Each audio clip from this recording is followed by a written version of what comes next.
Our story begins in February 1963 when Eleanor Norman made it back to her family's lodge on McGregor Lake.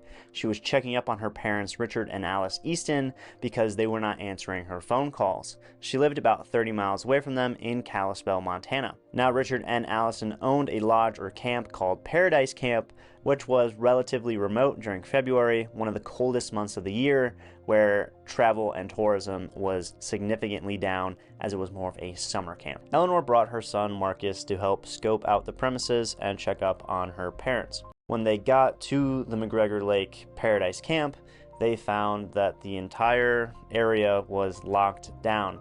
The main lodge they couldn't get into, nor any of the garages that were around their property. So they decided that they had to break into the basement to make sure that Eleanor's parents, Marcus's grandparents, were okay. When they were finally able to get in, they found a horrific sight. Important to say that Eleanor's mother, Alice Easton, was suffering severely from Parkinson's disease. This crippled her and made it unable for her to walk, which makes it even more tragic when you find out that Eleanor discovered her mother's body laying in a pool of blood, which seemed to be dragged about 40 feet away from a chair that was next to the fireplace, where she must have been sitting when an intruder entered their building.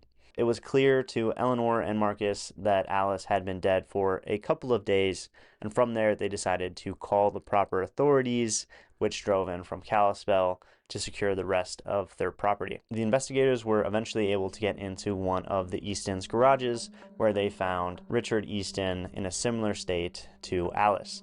He also was bludgeoned to death, lying in a pool of his own blood. It was definitely a brutal murder of this senior citizen couple, both of them being around 65 years old at the time of their deaths. Now let's talk about some interesting facts about the case.